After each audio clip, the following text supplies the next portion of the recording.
Hey, what's up guys, Zukabuki here, and today I'm going to be discussing a certain map and game mode that Valve has completely forgotten and kind of just swept completely under the rug. Now before you raise your torches and pitchforks, the map is not Hightower. I'm just using Hightower footage at this part of the video because I didn't want the whole video to be me playing against bots because there's no active servers for the map, and just playing against bots for the entire video would be kind of lame to watch, so bear with Hightower tryharding for now. It was the weirdest thing ever because the very day I got the idea to discuss this map, I got randomly recommended a Germa video where he plays the map, and watching it reminded me of how much of a disaster the map really was. That map was RD Asteroid. That is Robot Destruction Asteroid. And no, we're not talking about man versus machine here, oh no. Not everyone remembers the tragedy that was the game mode Robot Destruction, and Valve seemingly has wanted this as they took the map out of the casual map pool, making no official servers for it exist. The community is also clearly not a huge fan of the game mode, as literally no servers hosting the map really exist. There's like about 4, and I've never seen any players on the servers. They're always empty. So without further ado, let's dive into why this map and this game mode have been completely forgotten by Valve. First, let's talk about RD Asteroid's history.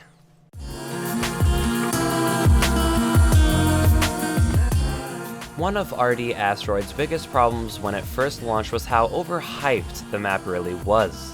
The hype began when Valve subtly announced it alongside the release of the 3rd issue of their special TF2 comic series, way back on April 2nd, 2014. In the blog post for the comic towards the end, after writing about the comic, Valve went ahead and casually added word for word, "Let's see, what else? Oh, we're also working on a moon base. It's got a whole bunch of interesting new gameplay and we're pretty excited about it. We think you will be too." Alongside this sly description of the new map, they showed a beautiful concept art picture of the Heavy briskly walking in front of the moon base. They followed this cheeky little announcement with the Love and War update, aka the Conga Line update, on June 18th, but for whatever reason the update had zero mention of the moon base they had teased. RD Asteroid was later packaged into a haphazardly rolled out update on July 8th where they also added payload Cactus Canyon. Cactus Canyon was actually a pretty decent map, although it was incredibly bugged upon launch to the point where people were building sentries under the map. RD Asteroid continued to be patched about 10 different times leading up to its final patch on December 15th, 2014. In this last patch, they simply swapped out some of the developer textures with permanent ones, but not anywhere close to all of them. Meanwhile, Payload Cactus Canyon had already received its final patch earlier on September 15th of 2014.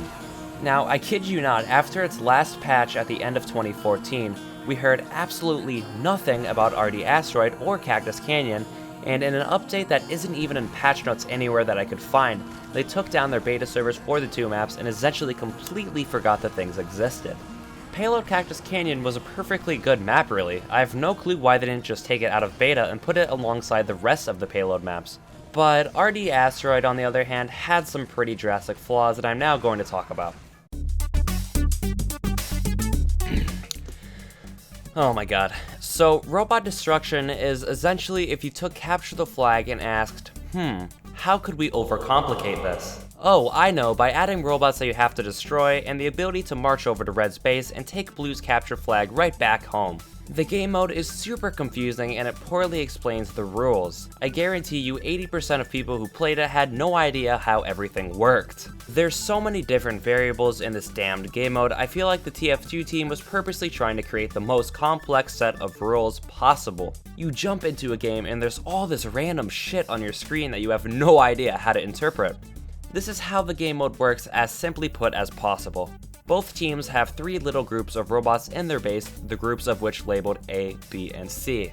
The robot groups act kind of like control points where you must kill all of A, then all of B, and then all of C, getting closer and closer to the enemy's spawn as you go. Destroyed robots drop power cores that act as points, automatically being awarded to your team on pickup. As you progress through the groups, the robots have more health, although they still are defenseless, and they drop more and more power cores. You can't just skip one group of robots to progress to the next due to them having ubercharge until you've destroyed all the robots in the previous group. Reactor cores are where everything becomes 1000 more times chaotic.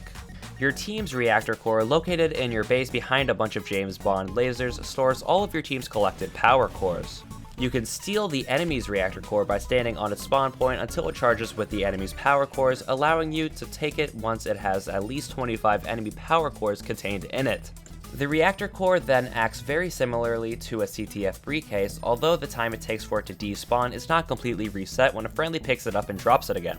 By stealing a reactor core and delivering it back to your base, you can potentially steal all of the enemy's points. Both teams play to a big 300 points in this chaotic as hell game mode. Now, although the rules were complicated as hell, especially for newcomers, I had a lot of fun playing it during the beta. But the ultimate problem lied with the TF2's class design and how claustrophobic the map really was. As people adjusted and learned how the map worked, RD Asteroid became a map full of ridiculous sentry choke points everywhere, with almost everyone playing Scout and Engineer only.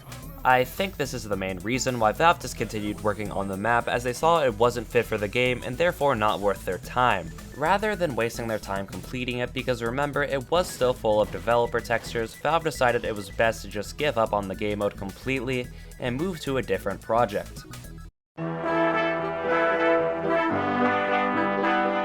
So there you have it. Valve cancelled this map, most likely because they felt that working on it wasn't worth their time. I'm not sure if it deserves the title of worst map, as it was a very creative idea, although it didn't end up working out how Valve expected in the end. I personally think that the map was an outstanding okay, and it's a shame that Valve didn't try to fix it and make it a good map, as it really had great potential. It's really unfortunate that we lost Cactus Canyon along with it as well, because that map was really damn cool. Let me know what you guys think about RD Asteroid down in the comments below, if you yourself really enjoyed it, or if you're glad Valve decided to stop working on it. Also, let me know if you think RD Asteroid is the worst map Valve has ever made, or if you think a map like, for say, Hydro takes the cake for that. It's also worth mentioning that Valve is so good at making maps, so calling this the worst map they've made for TF2 honestly isn't even really that big of an insult in my opinion. Robot destruction, might as well fucking call it channel destruction, because all the fucking hate this video is gonna get me. Hope you guys enjoyed this video. Sorry for my little absence that happened. I've just been busy with school and shit, but don't worry, because I have midterms this next week and then I should be back to uploading regularly. I have a bunch of shit planned, so look forward to that. If you're new around here and enjoyed this video, feel free to subscribe for more videos like this, and check out my other videos, such as my series Is It Balanced, where I take a look at weapons and see if they're OP and discuss them. And thank you guys so much for subscribing. I'm almost at 5,000 subs and it's completely fucking mind-blowing.